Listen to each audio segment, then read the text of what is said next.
สา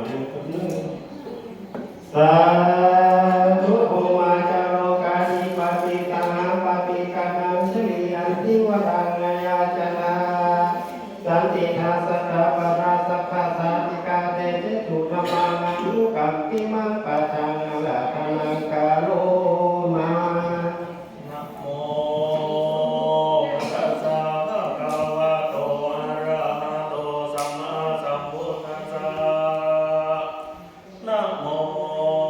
ตัสสะภะคะวะโตอะระหะโตสัมมาสัมพุทธัสสะนะโมตัสสะภะคะวะโตอะระหะโตสัมมาสัมพุทธัสสะเอวังเมสุตังเอกังสัมมายังสะสวะสะวัตติยังวิหารติเจตปะเนอนาคาปิณิกัสสะอารังเมสะทะโวตุราโสทุจนาตังไงเลือนิตันอันนี้หากเป็นกรรมแห่งมหาอนันตเป็นเจ้าหากาไม่ทั้งกลางเจ้าภิกขุสังฆะทั้งหลายมีมหากัสสปะเป็นเจ้าเป็นเก้าเป็นประธานในบุรพธรรมสังฆายนาธรรมวันนี้วันนั้นตั้งเดกัสสปะกะแด่มหากัสสปะเป็นเจ้าอิตังสุตังฤสุทันตินาเมมัยยาอันว่าตนจิวาอนันตาหากในสดาหาฟังอุเตกะอุแก้วกามหรือว่าปากแห่งพระพุทธเจ้าโดยอาการสันนี้และนาภาควาหรือว่าพระพุทธเจ้าแห่งเขาก็ยังอยู่สำราญในป่าเจตวันนาอารามมหาวิหารนั้นเป็นอารามแห่งนายอนาถปิณฑิกามหาเศรษฐีอันมีอิทธิไกรเวสาวดีนักขลาโดยเอลิยาบททั้งสี่ว่าทั้งนี้ก็มีแลอาตาโภปเสธิโกสรราชาภะคะวะเตรูปสังฆมิอุปสังฆมิตัวภะคะวันตังยิสิติเอกมตังนิสิโนโสวะปะเสธิโกสรราชาภะคะวันตังเอกทาวโวจารังนิแลในกาลเมื่อพระพุทธเจ้าอยู่ในปัจเจตวันนาอารามมหาวิหารดังอันพญาปเสธิโกสรราชาตอนนั้นพระพุทธเจ้ามีที่แห่งใดพญาก็เข้าไปที่นั่นนาว่ากันว่าพญาเขาแล้วก็นั่งอยู่ที่แห่งตนก็มีแลก็ไว้พระพุทธเจ้าว่าพันเตคาเดพระพุทธเจ้า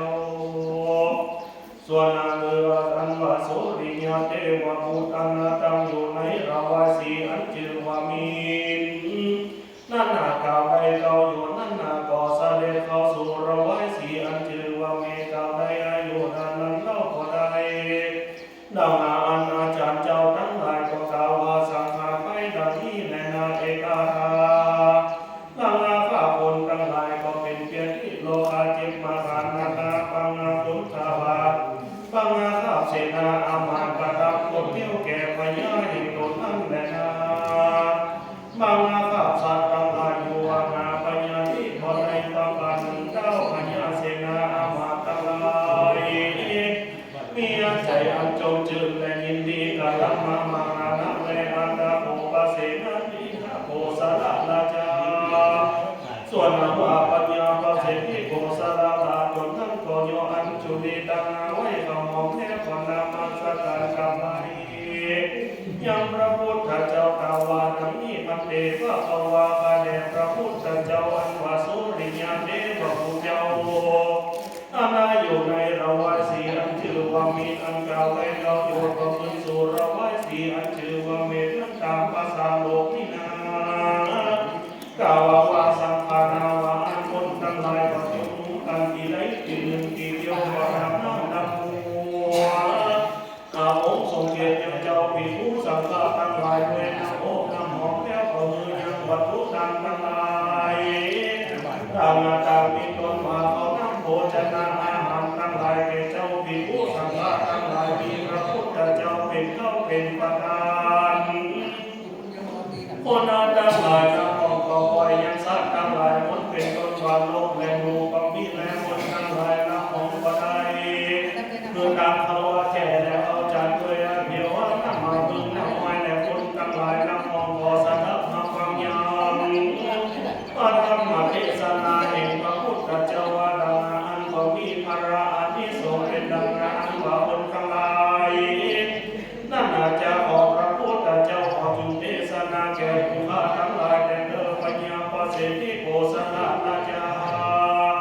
กล่าวว่าสันนิอันแลนาวันนั้นพระพุทธเจ้าได้ยินกรรมาดังกล่าวอันแล้วก็ทรงปัญญาประสิทธิโกศลราชาว่าดังนี้มหาราชเจ้าบุรามหาราชราชากล่าวเหตุพระคณาอาณาจักรอุสระกรรมอันผลกระทำก็มีแลบุรามหาราบุคลายิ่งใจผู้ใดก็เดียวกันว่าเธอปีใหม่มาแล้วอาบน้ำจำละเมื่อใครเสียแล้วไปประสูติชุมนุมกันในปีหนึ่งปีเดียวที่วัดจอมดอยแล้วก็ว่าไม่อาบน้ำโลกดังอันคนทั้งหลายถึงนั้นนาเขาก็เข้ามาอาบน้ำจำละเจ้าปีผู้สังฆาทั้งหลายโดยน้ำโอ้น้ำหอมดังนั้นก็มีพระอันที่ทรงมานั่งแต่พระก็กล่าวเป็นคาถาไปนาว่าจะนาเหตุเป็นเหตุเรียกว่าถ้ามียังจะตุสิปัสสะปัปปะราสิลังวาเยปิกราเวอาภิสินเจเยมามหาราชบุรากาลมหาดาราภุคลาภุไลในอาณาองค์ทรงเกตอาน้ำมาองค์น้ำหองแก่เจ้าวิภูสังฆาทั้งหลายอันเป็นลูกศิษย์แห่งพระตถาคตดังนั้นผู้คลาผู้นั้นก็อาณาตมาจัดเสียยังพยานที่โลกาตังมันแก่ผู้คลามหาราภุไลในอาณาน้ำเจ้าวิภูสังฆาทั้งหลายดังนั้นผู้คลาผู้นั้นเกิดมาเมืองฟ้าก็เทียนยมพระเสด็จกว่าเทวดาทั้งหลายว่าอันนั้นได้เกิดในเมืองบนที่นี้ก็ดังนั้นก็เทียนยมได้เป็นเต้าพญาแก่คนทั้งหลายในประเทศสลาบ้านเมืองน้อยใหญ่ชั่วแห่งยุคที่จะแลมหาราชุกรามหาราชเจ้าก็การหนึ่งผู้พระผู้ใดเกิดมาก็เทียนยมมีวันนั้นคนอันควรทักแก่คนและเทวดาทั้งหลายก็เทียนยมที่เขาของบริโภคและมียาสาปฏิวันสักุณาเสนามาจังมาทั้งหลายอันมีในภาษาธนาเกี่ยงแม่ไปอาโดยหมู่นางทั้งหลายอันประเสริฐมานักแลประการหนึ่งผู้ขลาผู้ใดมีลูกอีใจต่อพระเสดาดังนั้นแลมหาราชบุรามหาราชเจ้าเรือทำสิบประการนั้นก็มีโดยประการดังกล่าวมานี้แลนาอาตราโภปเสนิโกศลราชาส่วนอันว่าปัญญาปเสนิโกศลราชานั้นก็โยอัญจุลีตั้งเก่าเก่าของแท้ก่อนนมัสการไว้ยังพระพุทธเจ้าไปมนาว่าพันเตดังนี้พันเตพระภวาคาเดพระพุทธเจ้าอันว่าสุริยเทวบุตรย้ายไปสู่เมตและดังอันอนาดังอาข้าคนทั้งหลายก็อยากเขาอยากหน้ามานาบังคับคนทั้งหลายก็เป็นโชคมากนักบังคับคนมีหัวปีแล้วไปราเมื่อไปลุ้นก็หาบ่ได้และบังคับไปก็จะไม่บ้านไม่เมืองมานับแล้วบังคับพญามังไม่ใหญ่ก็ประจำหมดเที่ยวแก่พญามังใหญ่แล้วบังคับคนทั้งหลายก็กินด้วยเขานั่งมากนักบังคับผู้หญิงทั้งหลายก็ประกอบด้วยอันทุกอันทะลงยองดูว่าในต้องแลบังคับคนทั้งหลายอยู่หาพญาบ่ได้แต่อันนี้นาจะว่าเหตุการณ์ดังนี้จะขอพระพุทธเจ้าเทศนาแก่ข้าบัดนี้ได้เธออัตตาโภคะวาโมคลากรรมปะลาวิยาวะลิตัวปนาสปะเสติโกศลลาภเอตตาโวจะโภมีอโดยมีแต่ในกาลเมื่อพญาถามพระพุทธเจ้าดังอันพระวาจะไฟเข้าอุแก้วอันอบรมไปด้วยเครื่องอบรมทั้งหลายตามคือว่าพระอุปราลักษณะตั้งกล่าวว่าคือว่าป่าแห่งพระพุทธเจ้าอันประกอบไปด้วยหิมป่าอันน่าเด่นงามดังอันอบรมโดยธรรมเทศนาแห่งพระพุทธเจ้าก็กล่าวซึ่งปัญญาประเสริฐโกศลราชาว่าดุลามหาลานังวาโสติยเทวบุตรอันใหญ่จะมีไปสู่เมตดังอันอาจารย์ไปอันนอกอาสาสังฆาวาสังขารไปว่าอันแลอันว่าพระพุทธเจ้าแห่งอาเฮาว่าด้วยอาจารย์ทั้งหลายไปนอกก็ว่าสันติและดุลามหาลาอันว่าโสติยเทวบุตรนอน ไปดังนั้นเสนาปฏิตั้งหลายกระทำโปรดเกี่ยวอันเลี้ยวแก่พญา นางไปดังอันคนทั้งหลายมาตักกันเขาก็มีแลบุรามหาลาอันว่าโซนิยเทวบุตรนั้นนายืนไปดังอันคนทั้งหลายอยู่ดีมีสุขมากนักแลอันว่าเทวบุตรโซนิยเทวบุตรย้ายไปสู่เมตตาวาสีหัวปีคนทั้งหลายย่อมประกอบด้วยธรรมะหาประการก็จำเริญแก่ผู้กละคนทั้งหลายดูบางเมื่อแลประการหนึ่งผู้กละผู้ใดก็ได้เกิดยังสังขารธรรมอาการหนึ่งคือว่ามรณะธรรมทั้งนี้แสดงคือว่าอานิสงส์อันใดกับตามบุญกรรมมาแต่ปัญญาลังเมื่อตอนนั้นนาเวนาทีนี้จะกล่าวยังนิมิตเสียงเทวดาสับเล่นแก่โลกทั้งมวลก่อนแล้วปีใดก็ดีฟังห้องหอปีเงื่อฟังตั้งแต่เดือนสี่ออกสี่คำไปเดินยัง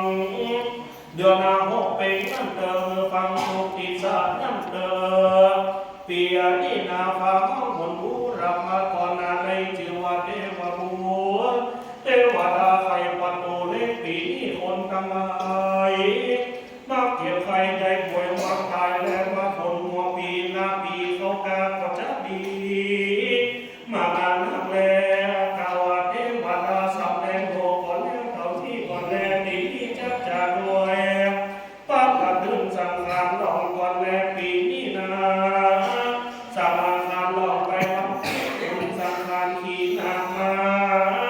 มือบางหนึ่งคือปืนมือบางหนึ่งคือค้อนลูกหนคนโตมาสู่ยัง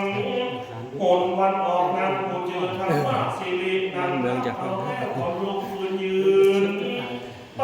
ปีนี้นาคาเสกกับมาดังแดงแมงมุมจะนับคนหัวปีจากปีลาปีจะดีหัวควายทั้งหลายจะตายนักพญาที่โลกาเกิดกับคนทั้งหลายก็จะดีนักแก่คนนี้เป็นอดีตมีเขาของหวังนักก็จะทิพายมาไม่ยังเป็นใหญ่แก่ไม่ทั้งหลายวันนาเขาเปิดมาไม่อาภัยเขาของงานเล็กและของลายจะเป็นของงานเขาจะผูกหัวมีใจรักเงินหัวมีใจเงินทองของมันทั้งหลายจะเป็นเปียที่นาเขาหน้าเบื่อยัง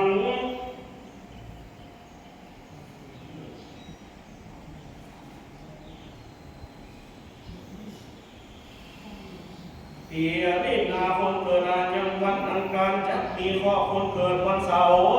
จะมีโชคลาภพระสกาทั้งหลายทั้งมวลกาวายังสังขารลงก็มีด้วยนักดังดาวมานี่แหละนะโยโสปุคโลอันมาปุคลาผู้ใดตานังสุขังมาไฟเมื่อยอดาน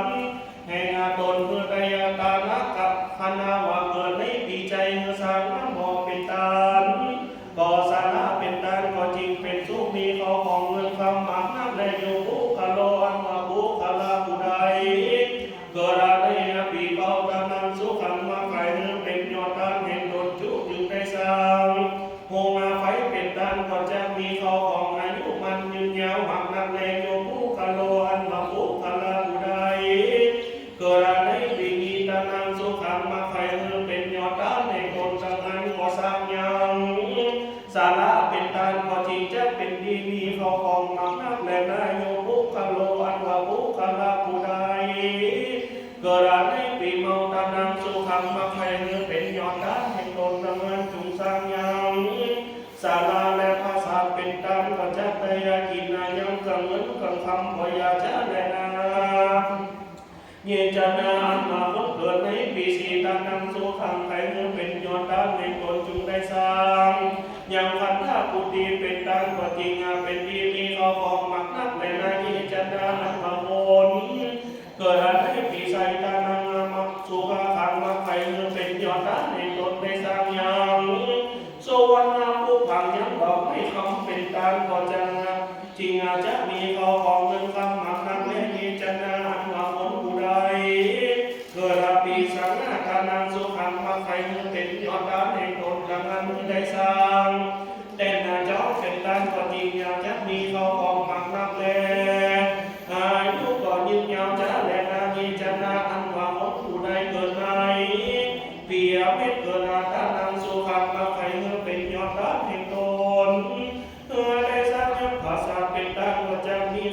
หมักน้ำจะแลเยจะนานว่าคนผู้ใดเกิดอะไรปีสัมตานังสุขังว่าใครเป็นยอดตามในคนดังนั้นอยู่สร้างยังกำแพงเป็นดานก็จะมีเอาของเงินข้ามหมักน้ำจะแลเยจะนานว่าคนทั้งหลายผู้ใดเกิดอะไรในปีเราตานังสุขังว่าใครเป็นยอดตามในคนเมื่อสร้างวาจีผู้นี้เป็นด้านก็จะจริงจะมีของหมักน้ำจะแลเยจะนานว่าโมขังละผู้ใดเกิดรามาในปีเสนเนื้อสร้างเอามาเป็นดานาเสนาสนะเป็นดานจริงเป็นเดมีเขาของหมักนักและยินจันนาอันว่าคนเกิดในปีไก่ดานำสุขังมาใครเป็นยอดดานในคนมือได้สร้างยังมูไปห้องงานน้ำอาเป็นดานก็จริงจะมีวันนั้นตนอันลองงามมีเขาของหมักนักแลผู้กะละผู้ใดได้ปฏิบัติตามดังนั้นละดังอาตามมาแล้วแต่ไปหลังสันนี้ก็จริงจัดได้จะมาเรื่องเขาของสัมปติมากนักมีอายุต่อมายืนยาวเดียงงานนับก็จัดสัมพิธีจูยังจูประการปยาเจ้าและนาเทศนาปณิโยสานีสัตติกาธรรมเทศนาโสดาปฏิปลาตินีปาโมนิโสสุภาพาหูจันติดุรัสสุวจันนาทั้งหลายเขามาเทศนาแห่งพระพุทธเจ้าอันนี้ก็เป็นหิตาประโยชน์จันนาแก่คนทั้งหลายก็อันนี้แหละเทศนาปณิโยสานีในเมืองและธรรมเทศนาแห่งพระพุทธเจ้าและคนและเทวดาทั้งหลายก็ได้เดิมยังทำพิเศษมีตนว่าโสดาปฏิปทาเป็นตนขอว่าโสดาสกิทาคาอนาคามีอนาคันตาตามบาลนาบุญก็มีโดยดังกล่าวมานี้แลนะโกศลปัญหังนิพพิตังทิยาอันกล่าวยังอาทิสงส์ปีใหม่ของบังคมสำเร็จเสร็จแล้วเท่านี้ก่อนแล้ว สาธุ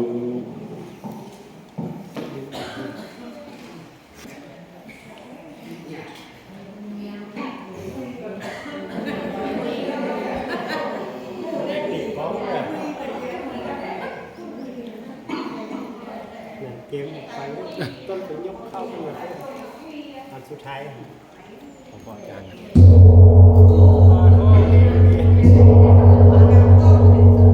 มีแห้งไป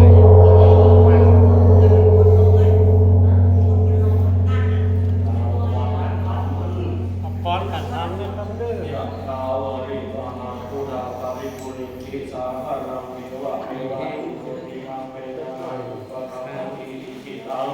ปฏิตังตุงังคิปะเมวะสัมจันตุสัพเพปุเรนตุสังกปาจันโทปรณโสยะถามณีโชติระโสยะถาสัพพิติโยวิวัชชันตุสัพพะโลกโยวินาศสันตุมาเตภวัตวันตายโยสุขีติกายุโภภวะอาภิวาทนาสีลิสนิจาวุธาปัจจายโนจัตตารโอธรรมาวัฏันติอายุวันโนสุขังพลังนิพพานังพลังสุขั